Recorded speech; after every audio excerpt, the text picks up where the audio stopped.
우리 삶 속에는 하나님께서 계속 역사를 하셨는데 내가 인지를 못해요. 가끔 인지를 하죠. 가끔 인지를 하면 큰일 납니다. 우리는 매일 인지를 해야 돼요. 매일. 그래서 사실 제가 어느 날 하나님께서 그 말씀을 하세요. 나는 아브라함의 하나님, 이삭의 하나님, 야곱의 하나님이다. 이렇게 말씀하시죠. 그럼 하나님은 항상 현재의 하나님이세요. 그러면 그 야곱의 하나님이 나의 하나님은 아니냐 이거죠. 나의 하나님이어야 되는데 다른 사람의 하나님이었던 거예요. 그래서 오늘 나의 하나님, 현재의 하나님을 우리가 경험하는 그런 시간이 좀 됐으면 좋겠습니다. 아멘. 자, 제목은 100% 응답받는 기도 어떻게 하는 것인가? 자, 마태복음 7장 7절에서 8절에 구하라, 찾으라, 두드리라의 원리를 알면 100% 응답을 받습니다. 이게 어떤 의미인지 좀 보도록 할게요. 자, 무엇을 구해야 100% 응답을 주시는가? 응답을 못 받는 이유는 또 무엇인가? 그것을 좀 보도록 할게요. 자, 본문을 제가 한번 읽어보겠습니다. 마태복음 7장 7절에 구하라, 그리하면 너희에게 주실 것이요. 찾으라, 그러면 찾을 것이요. 문을 두드리라, 그러면 너희에게 열릴 것이니 구하는 이마다 얻을 것이요. 찾는 이가 찾을 것이요. 두드리는 이에게 열릴 것이니라. 너희가 악한 자라도 좋은 것을 자식에게 줄 알거든 하물며 하늘에 계신 너희 아버지께서 구하는 자에게 좋은 것을 주시지 않겠느냐. 이렇게 나와요. 자, 지금 구하는 것을 이야기를 하는데 12절에 무엇을 구하라고 하는지 답을 주세요. 이걸 구하지 않기 때문에 받지를 못하는 거예요. 12절에 뭐라고 나오냐면 그러므로, 그래서 너희가 그러므로 이것을 구하라는 거예요. 무엇이든지 남에게 대접을 받고자 하는 대로 너희도 남을 대접하라. 이것이 율법이요 선지자니라. 자, 율법이요 선지자라는 건 성경 전체에서 이야기하는 것이 바로 이거다. 그래서 이것을 구하면 너희가 100% 응답을 받을 것이다. 근데 우리가 정말 이렇게 구하나요? 한번 볼게요. 구하라. 좋아. 요한 1서 5장 14절에 이렇게 나옵니다. 우리는 무엇이든지 하나님의 뜻대로만 구하면 하나님이 우리의 기도를 들어주신다는 확신을 가지고 있습니다. 자, 제자들은 예수님께서 기도하는 모습을 봤어요. 정말 열렬히 기도하셨습니다. 그래서 그리고 기도하고 나오시면 그렇게 힘드셨던 몸이 광채가 났어요. 그러니까 그 제자들이 예수님께 물어보죠. 예수님, 저희한테도 침례 요한이 기도를 가르친 것처럼 저희한테도 기도 좀 가르쳐 주세요. 왜냐하면 저희도 이런 하늘의 기운을 받아서 활력 있게 삶을 살고 싶었던 거예요. 그런데 이제 제자들은 그때 예수님께서 알려주신 기도가 주기도문이었죠. 주기도문. 근데 주기도문을 제자들이 그땐 깨달았을까요? 깨닫지 못했습니다. 예수님이 십자가에 못 박히시고 부활 후에 제자들이 드디어 깨달았어요. 그래서 요한 형제가 요한 1서 5장을 쓰면서 이 기도에 대한 원리를 기록하게 됩니다. 그게 바로 이 장이죠. 무엇이든지 하나님의 뜻대로만 구하면 우리 기도를 들어주신다는 확신을 가지고 있습니다. 우리가 무엇을 구하든지 하나님이 우리 기도를 들어주신다는 것을 알면 우리가 구한 것을 받은 것도 알게 됩니다. 그래서 기도하면 받았다라는 것을 확신하고 가면 됩니다. 근데 여기에서 하나님의 뜻대로 구하면 이렇게 나오지 않고 뭐만 나와요? 하나님의 뜻대로만. 네. 그럼 나의 뜻대로만 구하면 안 돼요. 하나님의 뜻대로. 이 하나님의 뜻이 무엇인지 오늘 발견하는 시간이 돼야지만 우리가 그 뜻에 맞춰서 기도를 하겠죠.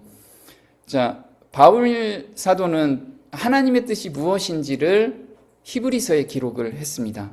자, 히브리서 10장 9절에 이렇게 나오죠.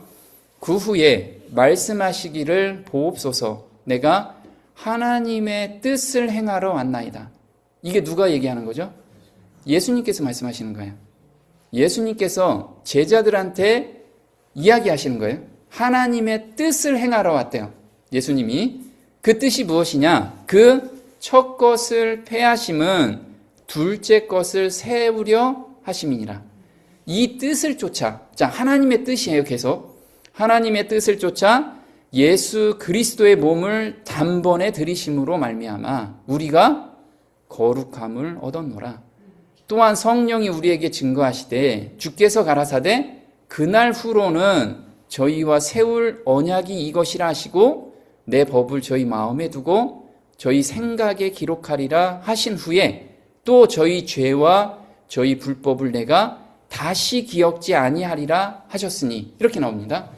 자, 그 뜻은 뭐냐면 우리 마음판에 무엇을 새겨줘요? 하나님의 계명을 새겨주신대요. 그 하나님의 계명은 뭘까요? 하나님의 계명은 남을 죽기까지 사랑하는 마음이에요. 자, 하나님의 마음을 우리한테 주신다는 게 하나님의 뜻이에요. 하나님의 뜻. 그러면 내가 다른 사람을 위해서 죽기까지 희생하고 싶은 마음이 우린 안 들죠. 네, 그 뜻을, 하나님의 뜻은 그걸 구하라. 그러면 내가 줄 것이다. 근데 어떻게 줘요? 확실히 주신대요. 근데 우리가 그것을 구하지 않기 때문에, 엄한 것을 구하기 때문에 줄 수가 없는 거예요. 왜냐하면 그걸 주면 우리가 망가지기 때문에. 자, 우리 마음에 하나님의 마음이 들어올 때 무엇이 첫 번째 생겨요? 죄가 싫어지는 마음이 생깁니다. 이게 첫 번째예요. 죄가 싫어지고 남을 사랑하는 마음이 생깁니다. 그러면 내가 아직도 죄된 생각들이 너무 좋아요. 그럼 그것을 구하라는 거예요. 하나님 마음을 달라고. 그때 하나님이 주시겠다는 거죠. 그럼 매 순간 우리는 죄로 기울어지는 품성 때문에 계속해서 넘어져요. 그리고 그런 아주 안 좋은 생각들이 계속 나옵니다. 그때마다 하나님을 만날 수 있는 특권을 저희한테 주신 게 기도라는 거죠.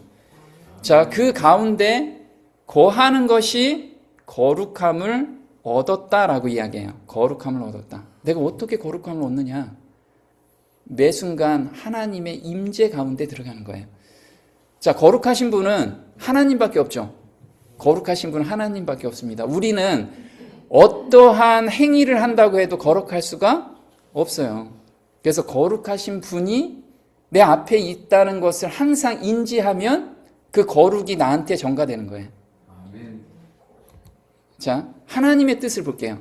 데살로니가전서 4장 3절에 하나님의 뜻은 이것이니 너희의 거룩함이라. 이 거룩함을 하나님의 뜻이라고 계속 얘기해요. 이것을 우리가 계속 구해야 된다는 거죠. 자, 거룩하신 분은 하나님과 예수님밖에 없다. 매 순간 임재를 느끼는 삶을 강구할 때 하나님은 그것을 들어주신다는 거죠. 그럼 매 순간 우리가 기도해야겠죠. 한번 볼게요. 우리가 빛 가운데 거하려면 예수님의 임재 안에 거해야 합니다. 자, 여기 빛 가운데 거하려면 예수님의 임재 안에 거해야 한다고 이야기해요. 어떻게 거해야 되느냐? 나를 따르는 자는 어둠에 다니지 아니하고 생명의 빛을 얻으리라. 자꾸 이야기를 하시는데 나를 따르래요. 자, 이런 단어 하나가 우리가 정확하게 묵상을 좀 해야지만 삶에서 변화가 올 수 있겠죠. 우리의 모든 업무, 회의뿐만 아니라 사회적 모임과 신앙 집회에서도 우리는 예수님께서 우리 곁에서 인도자와 상담자가 되어주시기를 원해야 합니다. 구주의 임재가 실제로 느껴지고 인정되는 곳에서는 경솔하거나 가벼운 태도가 자리 잡을 수 없습니다. 자아가 앞세워지지 않을 것이며 우리가 감당해야 할 사역의 중요성을 깊이 깨닫게 될 것입니다. 자, 여기서 지금 임재를 느끼는 삶은 어떤 거냐면 이렇게 모임에 있을 때 하나님을 느끼는 거냐? 우리는 평상시에 느끼라고 이야기를 해요. 평상시에. 어느 날에만 우리가 거룩하게 삶을 사는 게 아니고 매 순간 거룩하게 살 수가 있다라는 거예요. 그게 하나님의 임재를 느낄 때. 무엇으로 임재를 느끼나요? 기도 가운데. 그래서 오늘 그 방법을 구체적으로 좀 알아보려고 해요. 자, 예수님의 임재가 실제로 느껴지게 하는 방법이 있겠죠. 예수님은 제자들한테 이 방법을 알려주셨어요. 우리도 예수님의 제자들이죠. 예수님께 배워야죠. 배우면 예수님의 임재를 제자들처럼 매 순간 느끼게 될 겁니다. 첫 번째 무엇을 해야 되냐면 성경을 다독하는 거 굉장히 좋습니다. 다독하라고 말씀을 주신 것도 있지만 이것도 있습니다. 성경 한 구절을 깊이 묵상하고 무엇을 느껴야 되냐면 구원의 경륜과 어떤 관계인지를 연구하라. 자, 여기 보세요. 우리가 성경을 읽죠. 근데 오늘 성경 한 장을 읽었어요. 근데 그 안에 이 내용 중에서 구원의 경륜이 무엇일까? 구원의 경륜이 뭐죠? 그 내용 안에 예수님을 발견해야 돼요. 예수님의 십자가를 발견해야 되고 예수님의 희생을 그 안에서 발견을 해야 돼요. 한 장 한 장에 모두 스며들어 있습니다. 근데 우리는 그냥 스토리로 보고 있죠. 자, 두 번째 무엇을 봐야 되냐면 성경을 기도 없이는 결코 연구하지 말라. 자, 우리가 성경을 볼 때 아침에 일어나서 의무적으로 보는 경우도 있죠. 자, 그럴 때 오히려 독이 될 수 있습니다. 사단이 우리 생각을 잡아가서 오히려 성경을 왜곡되게 볼 수가 있어요. 이거 굉장히 중요합니다. 그래서 성경을 기도하고 보면 졸릴까요? 졸리지 않습니다. 내가 지금 졸리고 있다고 하면 기도하고 보지 않은 거예요. 의무적으로 보는 거예요. 의무적으로. 자, 세 번째. 우리한테 순종하는 마음을 주십니다. 순종할 때 예수님의 임재를 강하게 느끼는데 순종하는 마음을 주시지 않는데도 내가 억지로 순종을 해. 그러면 지금 그 앞 단계 우리가 없는 거예요. 앞 단계가 없으니까 신앙이 너무 힘들어요. 왜냐하면 억지로 뭔가 해야 되기 때문에. 자, 자신의 뜻보다 하나님의 뜻을 구할 때 임재를 느끼게 된다. 아까 하나님의 뜻은 뭐라고 그랬죠? 너희의 거룩함. 자, 거룩함이 그냥 단어가 거룩함이 아니고 하나님의 마음을 받으면 남들한테 그대로 마음이 전달될 수밖에 없는 거예요. 자, 이걸 구체적으로 하나씩 좀 보도록 할까요? 자, 종로의 계단 90장, 91장에 이렇게 나옵니다. 성경 한 구절에서 예수님을 발견하도록 깊이 묵상할 때 임재를 느끼게 된다. 성경을 급히 읽음으로는 별로 유익을 얻지 못한다. 한 구절을 그 의미가 마음에 명백히 깨달아지고 또 그 구절과 구원의 경륜과의 관계를 확연히 이해하기까지 연구하면 그것은 아무 확고한 목적 없이 또는 아무 확실한 교훈을 받지 못하면서 여러 장을 읽는 것보다 더욱 가치 있는 것이 된다. 저는 이제 말씀 준비를 하죠. 그럼 한 단어가 풀리지 않으면 어떤 때는 한 달 동안 그거를 매일 고민합니다. 매일 성경을 찾고 매일 예언의 신을 찾고 그래도 이게 풀리지가 않으면 계속 기도 가운데 그걸 생각하면서 하루 종일 보내요. 그게 한 달이 간 때도 있습니다. 근데 거기서 예수님을 발견할 때 그 놀라운 가슴 벅찬 거 있잖아요. 그러니까 제자들이 예수님의 말씀을 듣고 깨닫고 나서 마음에 불이 날 정도로 그런 느낌들, 이게 어떤 느낌이 중요한 게 아니고 말씀을 깨닫게 되면 이 세상에서 줄 수 없는 그 기쁨을 맛볼 수 있어요. 그래서 지식을 알아가는, 하나님을 알아가는 그 기쁨이 세상 어떤 것보다 더 즐겁게 주셨어요, 우리한테. 우리한테는 그걸 경험하는 특권을 주셨단 말이에요. 그래서 여기서 그 이야기를 하는 거예요.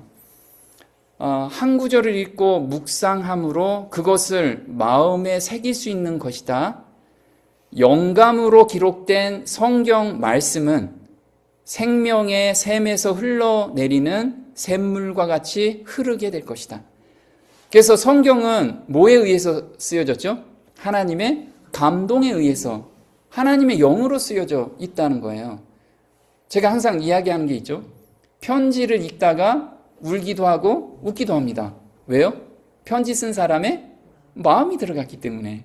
그래서 그 마음이, 내가 그걸 감동을 받으면, 공감대가 형성되면 편지 읽다가 막 울음이 나오잖아요. 그럼 성경도 마찬가지라는 거예요. 성경도 하나님의 마음이 살아있는 마음이 들어가 있어요. 그럼 그거 읽을 때 우리가 감동이 안 된다면 좀 이상한 거예요, 이게. 또 슬플 때는 나를 위해서 이렇게 희생하셨구나. 그럼 울기도 하잖아요. 울음이 나오지 않는 게 이상한 거예요, 그게. 왜냐하면 의무적으로 있기 때문에. 내가 구원받아야 되겠다.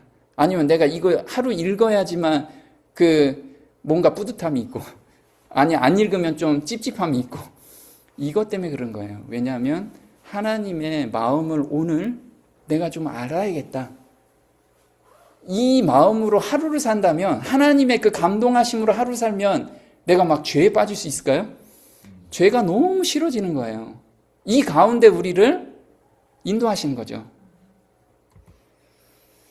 자, 구원의 경륜과의 관계를 우리는 항상 생각을 해야 됩니다.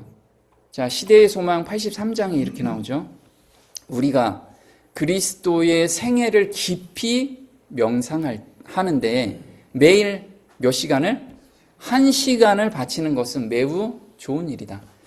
자, 성경을 읽으라는 게 아니고 명상해래요. 명상. 저는 이제 하루에 1시간 이상씩은 한 구절을 가지고 깊이 묵상을 합니다. 근데 놀랍게도요, 우리의 지혜의 근본, 지식의 근본은 하나님이시죠. 그래서 우리가 어떤 걸 깊이 묵상하잖아요. 그럼 성경 구절을 우리한테 막 생각나게 해주세요. 막 생각나게 해주시면 그걸 맞춰가잖아요. 그래서 저는 막 걸어가다가도 그런 생각이 막 나오면 빨리 집에 가서 성경을 막 펴보고 정리를 막 합니다. 너무 좋아요, 그게. 우리한테는 이런 그리스도의 생애를 깊이 명상하는데 매일 1시간을 바치는 것은 매우 좋은 일이다. 우리는 그의 생애를 한 조목 한 조목씩 연구하고 각 장면, 특히 그의 생애의 마지막 장면을 확실히 머릿속에 그릴 것이다. 자, 예수님의 마지막 장면이 뭐였죠? 십자가. 그 전에 겟세마네 동산에서 세상 모든 죄를 감당하실 때 그 땀이 핏방울처럼 떨어졌다고 하죠. 근데 십자가에 못 박히실 때 어디까지 죽으셨다고요? 둘째 사망까지 돌아가셨다는 거. 저는 그때 이걸 묵상할 때 너무 충격을 받았어요. 뭐냐면 죄 때문에 저는 지옥불에 전 타고 싶은 생각이 전혀 없습니다. 무서워요. 근데 예수님은 저를 위해서 둘째 사망까지 당하셨다 이거죠. 지옥불에서 타 죽이셨단 말이에요. 나를 대신해서. 그래서 하나님께서 나한테 벌을 내리시려고 보니까 이미 나는 다 타 죽은 거예요. 그러니까 벌을 내리실 수가 없는 거예요, 이게. 그걸 내가 만약에 상상을 하고 매일 생각을 한다면 어떻게 죄를 막 좋아서 질 수가 있냐 이거죠. 우리는 그 삶, 예수님의 그 고뇌, 어디까지 고뇌를 당하셨는지 우리가 한번 깊이 한번 묵상을 해보자는 거예요. 이와 같이 우리가 우리를 위한 그의 크신 희생을 깊이 생각할 때에 그에 대한 우리의 신뢰는 더욱 굳어질 것이며 우리의 사랑은 격발되고 우리는 더욱 그리스도의 정신에 깊이 물들게 될 것이다. 그래서 제가 이제 우리 요즘 그 교제하는 분들 한테 이야기하는 게 나 하나님께 효도하고 싶다. 이 얘기를 하거든요. 제가 자꾸 뭐 효도하고 싶다. 우리 진짜 예수님께서 얼마나 큰 희생과 그리고 그 모습을 바라보는 하나님은 어떠실까요? 내 자식이 타 죽는 모습을 보는 부모의 심정은 우리는 자식을 먼저 묻으면 어디에 묻는데요? 가슴에 묻는다라고 얘기하죠. 우리 친척 중에 자식이 먼저 죽었어요. 근데 그 부모가 지금 죽은 지가 2년 됐는데 2년 동안 밥을 거의 못 먹어요. 매일 울어, 그 생각으로. 하물며 하나님은 어떠실까요? 하나님은 우리가 그 하나님의 희생은 우리가 왜 생각을 못하냐 이거죠. 그 부모보다 엄청나게 큰 사랑을 가지고 계신 분이 가장 사랑하는 아들을 죽으셨어요. 근데 하나님께서는 우리가 살아가는 모습, 살아나는 모습을 보고 또 너무 기뻐하셔요. 그러니까 하나님께 효도하고 싶은 마음이 절로 생기잖아요. 자, 만일 우리가 마침내 구원을 얻고자 한다면 우리는 십자가 밑에서 통회와 겸손의 공과를 배워야 한다. 우리는 십자가 밑에서 회개한다라고 이야기하죠. 어떤 것이 회개하는 걸까요? 하나님, 죄가 이렇게 됐습니다. 이게 회개인가요? 하나님 마음으로 돌아가는 거예요. 하나님의 희생이 얼마나 큰지를 우리가 생각하면 나머지는 자연스럽게 하나님이 마음의 변화를 시켜주시는 거죠. 근데 우리는 뭔가 구원을 받고 싶어서, 제가 어떤 사람한테 그런 얘기합니다. 하나님과 예수님의 그 큰 사랑과 희생을 알고 나서 예전에는 나는 지옥에 가기 싫어서 천국에 가고 싶어서 이 성경을 믿었는데 지금은 예수님이 지옥에 계신다고 해도 난 가고 싶다. 이 얘기를 했거든요. 그렇게 마음이 변화가 됐어요. 정말 그러니까 어떤 사람이 그 얘기 하더라고요. 아니, 예수님이 지옥에 가면 내가 왜 믿어? 이 얘기 하더라고요. 우리가 정말 그 사랑을 한번 느껴보면, 우리 한번 깊이 묵상하는 그런 시간이 좀 되면 좋겠어요. 자, 성경을 기도 없이는 결코 연구하지 말라. 자, 종로의 계단 91장에 이렇게 나오죠. 성경은 결코 기도가 없이 연구하지 말 것이다. 성경을 펴기 전에 먼저 성신이 우리 마음을 밝혀주기를 구할 것이니 그리하면 그렇게 하여 주실 것이다. 우리 마음을 빛으로, 점점 더 밝은 빛으로 우리를 인도하실 거예요. 우리가 진리를 알기 위하여 주께 빛을 구할 때에 그는 은밀한 기도의 장소에 있는 우리를 보실 것이다. 광명한 세계에서 내려온 천사들은 겸손한 마음으로 신의 지도를 구하는 자들과 함께 할 것이다. 그래서 우리가 기도 없이 하기 때문에 오류가 계속 들어오는 거예요. 오류가 들어와서 그게 확신으로 들어서. 그래서 다른 사람이 이야기하면 너 틀렸어. 그거 아니야. 이렇게 되거든요. 제가 어떤 분하고 이야기하는데 우리 생각이 얼마나 크냐 이거죠. 자, 우리가 아무리 박사라고 해도 그 분야에서만 박사죠. 성경을 아무리 많이 한다고 해도 하나님은 그 광대하신 분, 그 사랑의 깊이와 넓이와 높이가 우리 생각, 그 작은 생각에 들어올 수 있을까요? 생각에 들어올 수 없어요. 그런데 내가 조금 뭘 알았다고 내가 전부인 양 그 얘기를 하죠. 우리는 천국에 가서도 하나님의 그 사랑과 그 깊이를 영원히 연구해도 진짜 발견할 수 없는, 전체를 이해할 수 없는 그런 그 깊이인데 우리가 여기서 뭔가 조금 알았다고 정말 하나님을 몰라도 너무 몰라요. 우리 생각에 하나님을 가다두면 안 돼요. 그래서 새로운 빛을 우린 점점 광명한 빛으로 가야 될 사람이지 뿌리를 박아서 그 외에는 없습니다라고 하는 그런 오를 범하면 안 되겠다라는 거죠. 자, 우리가 하나님과 교통하려면 우리의 실생활에 대하여 그에게 무엇을 말하는 것이 있어야 한다.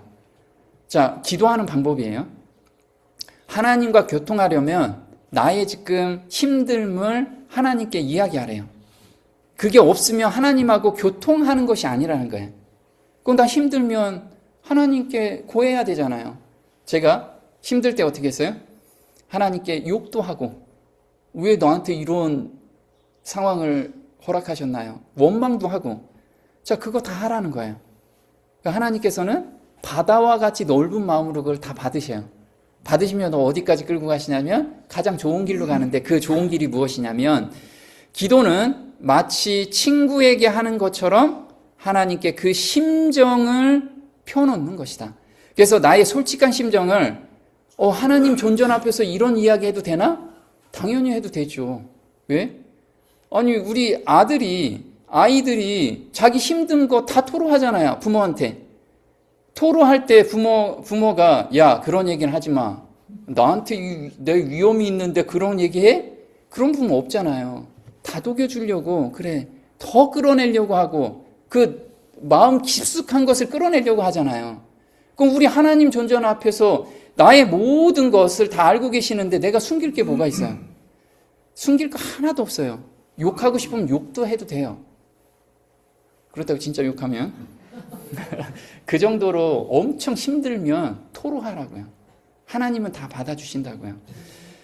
자, 기도는 우리가 어떠한 것을 하나님께 알리기 위함이 아니요, 우리로 하여금 그를 받아들일 수 있도록 하기 위함이다. 자, 여기서 해답이 있어요. 자, 기도는 우리가 어떠한 것을 하나님께 알리기 위함이 아니래요. 자, 내 마음을 다 토로했어. 토로하고 나서 그 다음에 하나님께서 해주시는 게 뭐예요? 그를 받아들일 수 있도록 하기 위함이다. 하나님의 사랑을 발견하게 하기 위함이라는 거예요. 그럼 내가 기도를 계속 했는데 하나님의 마음을 몰라, 아직도. 그러면 그 기도의 응답이 아직 안 올라간 거예요. 우리의 기도의 응답은 하나님의 마음이 거기에서 내가 느껴져야 돼요. 아, 이래서 나를 이런 고통 가운데 들어가게 하셨구나. 그래서 그 고통 가운데서도 하나님 감사합니다. 여기까지 가야지만 기도 응답이 온 거예요. 근데 우린 거기까지 안 가니까 매일 원망만 해. 아, 하나님 언제 저 여기서 벗어나게 해주실래요? 이렇게 이야기하거든요.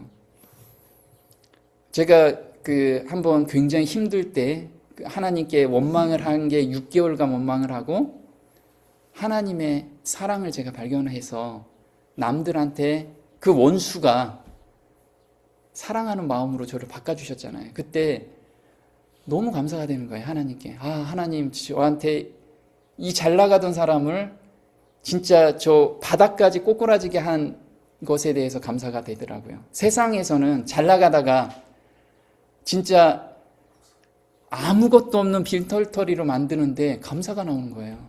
찬양이 나오고. 이게 무슨 일이죠? 야, 하늘이 맛보는 그 경험들. 이걸 주기 위해서 하나님이 지금 나를 힘들게 하시는 거예요. 그럼 그 한 번의 큰 경험 후에는 또 고통이 오면, 아, 또 하나님을 발견하게 해주시는구나. 감사함으로 받을 수 있어요. 자, 기도는 하나님을 우리에게 내려오게 함이 아니요, 우리로 하여금 그에게 올라가게 하는 것이다. 자, 우리는 기도 항상 그러죠. 하나님, 제가 기도하는 여기에 내려오세요. 그래서 이 앞에서 기도하죠. 제가 기도할 때 어디까지 올라가라 그래요? 네, 아련실. 우리는 나의 기도가 이 천정을 못 듣는 이유는 하나님을 자꾸 끌어내려, 여기다. 그래서 하나님의 뜻도 모르고 나의 기도의 응답도 못 받아요. 근데 내가 나의 요구하기 전에 하나님의 존전 앞으로 가는 거예요. 그게 아련실로, 하나님이 계신 아련실 앞에 내가 딱 서 있으면 나의 불만이나 나의 모든 것이 하나님 그 쉐키나 영광 앞에 섰을 때 다 사라져요. 그런 경험을 우리는 매 순간 해야 돼요. 그래서 여기서 그 얘기하는 거죠. 기도는 하나님을 우리에게 내려오게 함이 아니요, 우리로 하여금 그에게 올라가게 하는 것이다. 예수께서 세상에 계실 때에 그의 제자들에게 어떻게 기도할 것을 가르쳐 주셨다. 자, 그는 저희의 매일의 필요를 하나님께 아뢰고, 자, 아뢰래요. 그 다음에 저희의 모든 염려를 그에게 맡겨버리라고 하셨다. 자, 우리는 앞에 것만 하죠. 매일 필요를 하나님께 구하고, 그 다음에 하나님께 못 맡겨. 왜?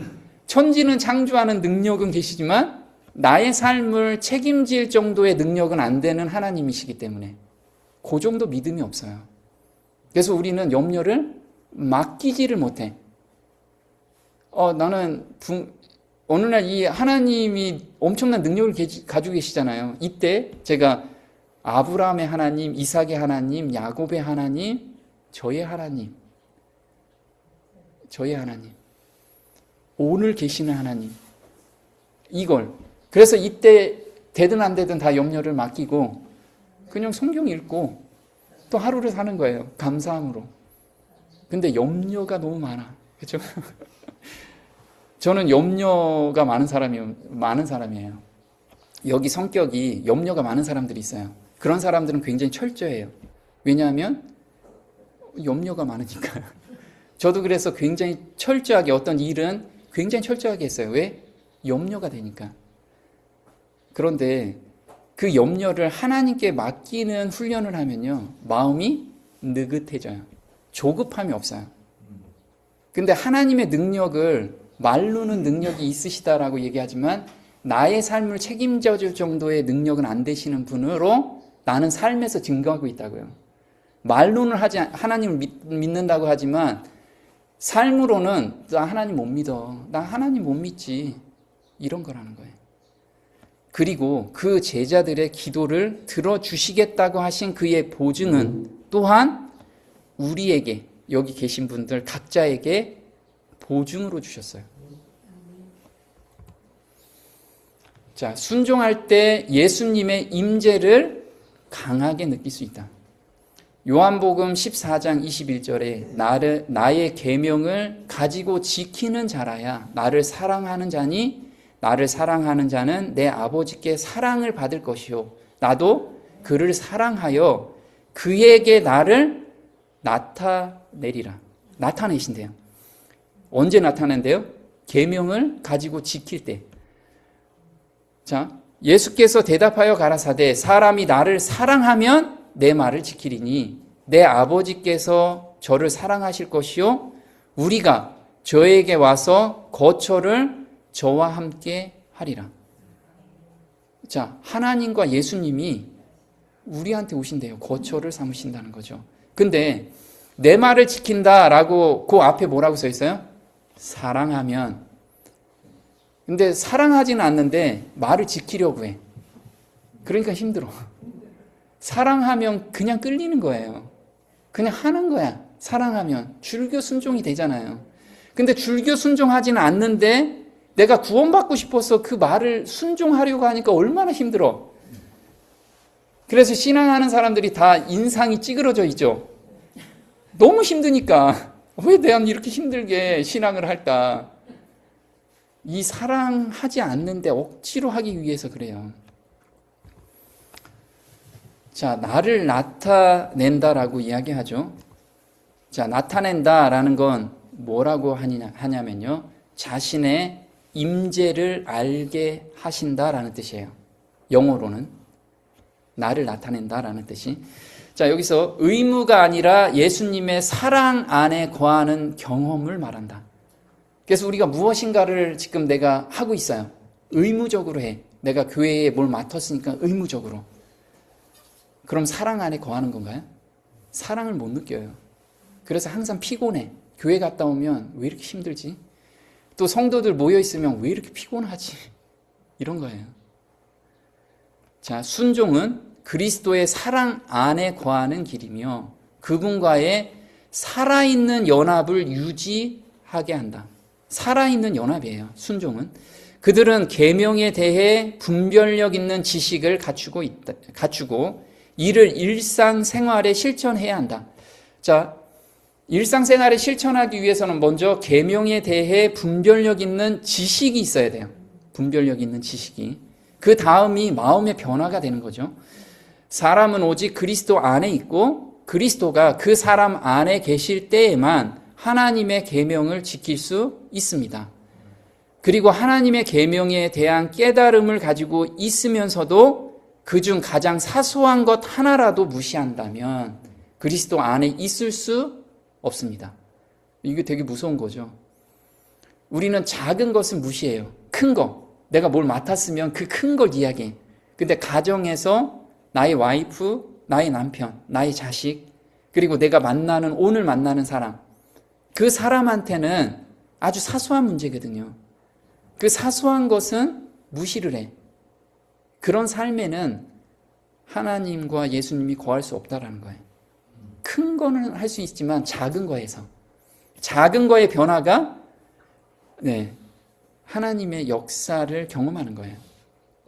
그래서 우리가 함부로 막 말하는 거, 그 함부로 말하는 건 예수님의 임재를 경험 없이 그냥 툭 튀어나오는 거예요. 그때 내가 기도를 해야 돼요. 기도하면서 해야 되는데 기도하면서 안 하니까 힘들어. 주변의 사람들이 힘들어. 듣는 말이 힘들죠. 그분의 말씀에 대한 확고하고 기꺼운 순종을 통해 그들은 하나님께서 보내신 분에 대한 사랑을 증명합니다. 증명한다라고 하는 건 다른 사람이 그 사람 보면 진짜 그 사람 안에 하나님이 계시는 것 같아. 이런 걸 우리는 삶에서 느껴줘야 돼요. 우리는 그리스도의 향기를 풍겨야 될 사람들이잖아요. 말로 다 향기가 아니고 삶에서. 자, 자신의 뜻보다 하나님의 뜻을 구할 때 임재를 느끼게 된다. 시편 40편 7절에 그때에 내가 말하기를 내가 왔나이다. 나를 가르쳐 기록한 것이 두루마리 책에 있나이다. 나의 하나님이여 내가 주의 뜻 행하기를 즐기오니 주의 법이 나의 심중에 있나이다 하였나이다. 자, 이건 지금 다윗이 시편을 썼지만 영감을 통해서 시편을 썼기 때문에 예수님에 대한 내용이죠. 예수님의 생애는 다 두루마리 책에 써 있죠. 예수님은 언제 무엇을 할지를 타임테이블이 다 전개가 됐습니다. 그래서 그 뜻대로 행하셨어요. 자, 예수님께서 십자가에 못 박히시기 전에 3번 하나님께 구했죠. 제 잔을 이 잔에서 벗어나게 해달라고. 우리도 마찬가지죠. 그런 마음이 생기면 줄겨 순종하는 마음이 생길 때까지 기도하라는 거예요. 근데 우리는 줄겨 순종하는 마음이 없는데도 그냥 해. 의무니까. 얼마나 힘들어요. 근데 이것은 하나님께서 반드시 주신다는 약속이 있어요, 우리한테. 나는 순종하지 않은 마음이 있으니까 나 안 할래요. 자, 그러면 마음이 생길 때까지 기도하고 그 다음에 시행을 해보라고요. 억지로 하지 말고. 그런데 그 마음이 주는 마음이 이제 점점 짧아질 거예요. 기도하면. 점점 짧아져요. 그리고 거기에서 행하는 기쁨이 더 크게 다가오기 때문에 그 다음에 어떤 마음이 오면 바로 순종하게 되는 거예요. 그런 마음까지 우리를 훈련시키는 거예요. 훈련시키는 거. 자, 잠언 3장 5절에 너는 온 마음을 다하여 오직 주를 신뢰하고 내 지식을 의지하지 말라. 무슨 일을 하든지 너는 주님을 인정하여라. 그리하면 주께서 너를 인도하셔서 내게 바른 길을 알려주실 것이다. 내 스스로 지혜롭다고 여기지 말고 오직 주를 경외하는 가운데 모든 악을 멀리하여라. 이것이 내 몸에 좋은 약이 되어 내 뼈를 튼튼하게 하는 길이다. 쉬운 말 성경이에요. 자, 여기서 나오는 게 주를 신뢰하래요. 오직 주를 신뢰하라. 우린 주를 신뢰하는 게 필요하겠죠. 자, 경건과 불경건 사이에는 중간 지대가 없다. 그러나 자신이 대단히 경건치 못하여 의롭다함을 발견할 어떤 가능성과 희망을 발견할 수 없을 때에 바로 거기에서 믿음이 생긴다. 자, 나는 경건하게 살지를 못해요. 그 지점에 우리가 희망이 발견된다는 거예요. 그 지점에 우리가 뭐 할 수 있어요? 기도할 수 있어요. 내가 뭘 할 수 있다, 뭘 하고 있다라고 하면 기도가 안 나와. 근데 내가 할 수 없는 벼랑 끝에 내가 딱 설 땐 그때 아이고 하나님 찾는다고요. 그게 하나님의 은혜야. 우리가 찾게 할 수 있는 은혜죠.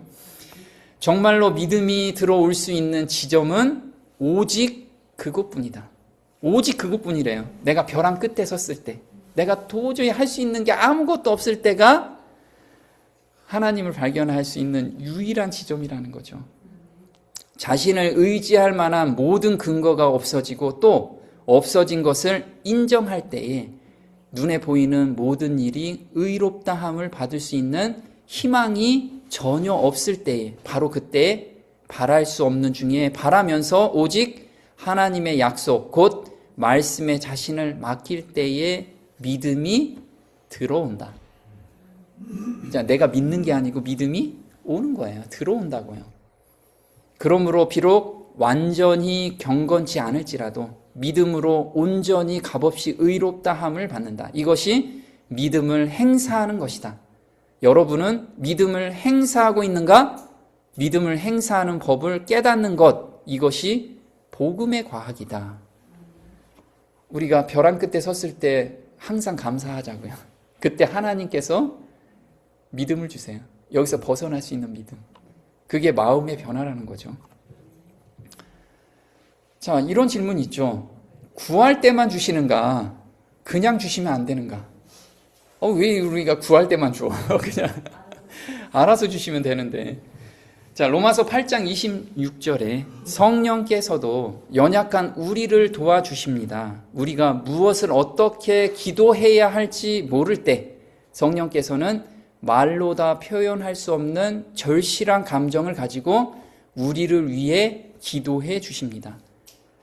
그리고 모든 사람의 마음을 꿰뚫어 아시는 아버지께서는 우리를 위해 아버지의 뜻에 맞게 간구하시는 성령의 뜻을 다 알고 계십니다. 자, 우리는 우리 마음은 나도 모르죠. 근데 우리 마음 판에 새겨진 예수님의 영께서 하나님하고 교통하시죠. 자, 우리의 기도는 자신도 모르게 자기의 유익을 구하는 기도를 하게 된다. 하나님의 뜻에 일치할 때만 들어주시는 기도의 원리 때문에 끊임없이 구할 때 우리 안에 계시는 성령께서 하나님의 뜻을 발견하도록 인도하시기 때문에 자신의 문제를 가지고 깊이 있게 기도하는 것이 필요하다. 자, 우리가 기도하면 누구의 뜻을 발견해요? 하나님의 뜻을 발견하기 위함이라는 거예요. 그래서 기도는 놓치지 말고 계속 기도해야 돼요. 자, 우리가 찾으라라고 하죠. 무엇을 찾으라는 말인가? 자, 원어에는 제테오라고 합니다. 찾는 것이 제테오. 자, 목표를 삼다, 얻으려고 애쓰다. 그래서 우리 기도하면 그걸 얻으려고 애써야 돼요. 하나님의 뜻을 발견하기 위해서 그걸 얻으려고 애쓰라는 거죠.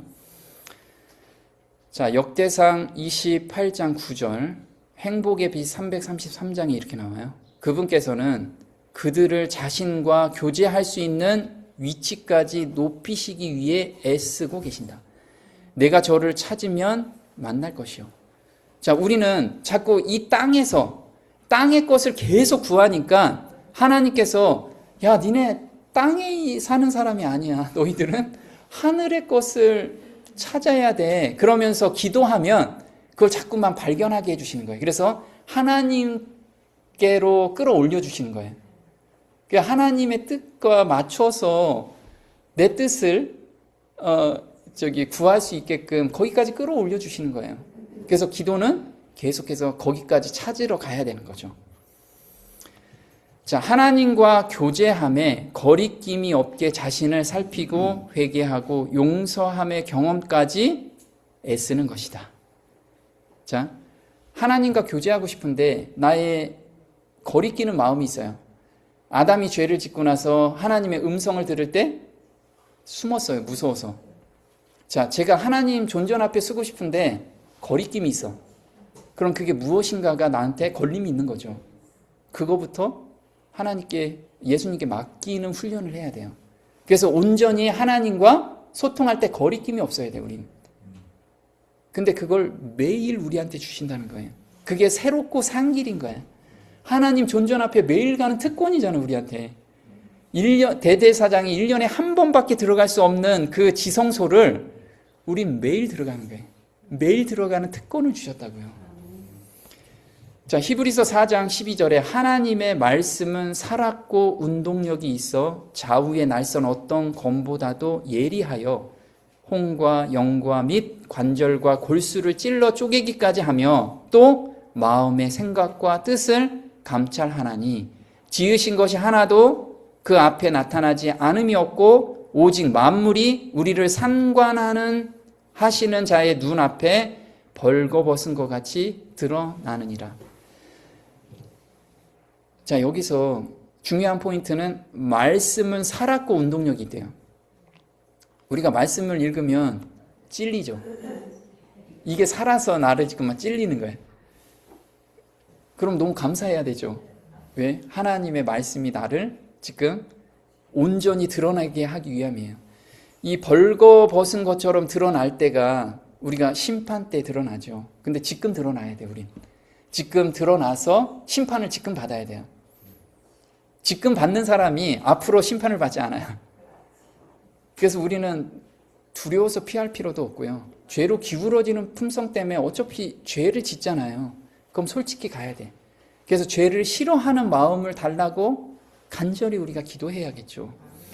자, 16절에 그러므로 우리가 궁휼하심을 받고 때를 따라 돕는 이 때가 매 순간이에요. 내가 원하는 때, 내가 필요한 때, 때를 따라 돕는 은혜를 얻기 위하여 은혜의 보좌 앞에 나아갈 것이다 라가 아니고 담대히 하나님 앞에 담대히 나가는 거예요. 우리. 너무 감사가 되지 않아요? 진짜 어떻게 하나님 앞에 우리 죄인이 진짜 이렇게 담대히 나갈 수 있냐 이거죠. 문을 두드리라 그러면 너희에게 열릴 것이니. 자, 두드린다라는 뜻이 무엇이냐면 쿠루오라고 해요. 원어로는 뭐라고 써 있어요? 죽도록 치라. 죽도록 치래요. 그냥 똑똑똑이 아니고요. 피가 날 정도로 쳐서 부실 정도로 그렇게 하라는 거예요. 우리가 기도하면서 그렇게 해봤나요? 그냥 똑똑똑하고 아니네. 그냥 일어나서 가죠. 그러지 말고 죽도록 치라는 거예요. 죽도록. 자, 열린다라는 건 아노이고인데 위로부터 열린다라는 거예요. 근데 나는 아래 것을 계속 찾고 있어. 결과를 아래 것에서 뭔가 해결되기를 원해요. 그러니까 응답이 와도 위에선 벌써 응답이 왔는데 그 응답을 거부해. 내가 원하는 응답 아니거든. 그걸 내려놓으면 매 순간 응답을 받으면서 우리는 삶을 살 수 있게 특권을 주셨어요. 정말. 자, 히브리서 10장 20절에 그 길은 우리를 위하여 휘장 가운데로 열어놓으신 이게 새롭고 산 길이요. 휘장은 곧 저희 육체니라. 자, 이 저희 육체가 예수님이 십자가에서 돌아가셨을 때 어디까지 돌아가셨는지 이걸 우리가 한번 생각해 보면 세상의 모든 것은 정말 하찮게 마음이 생겨요. 그냥 십자가 바라보려는데 십자가 어떻게 바라보지? 그 안에 예수님이 얼마나 희생하셨고 하나님께서 얼마나 고통을 당하셨는지를 우리가 매 순간 한번 깊이 묵상해 보자는 거죠. 자, 우리는 특별한 초청에 의하여 하나님께 나아가게 되며, 그래서 내가 기도하는 마음이 생겼죠. 이거는 하나님께서 특별히 초청하고 있는 거예요. 진짜 우주의 왕께서 우리를 초청하고 있어요. 너무 감동적이지 않아요? 그분께서는 우리를 아련실로 영접해 드리고자 기다리고 계신다. 기다리고 계세요. 이와 같이 우리도 하나님과 더없이 밀접한 친교와 교제를 나눌 수 있다. 하나님의 축복을 바라는 자들은 확실한 보증을 가지고 자비의 문을 두드리고 기다리면서 주장하래요. 자, 이제 하나님 뜻을 저한테 주세요. 주장하래요. 우리 주장하면서 사는 그런 저와 여러분이 됐으면 좋겠습니다. 여기까지 하겠습니다.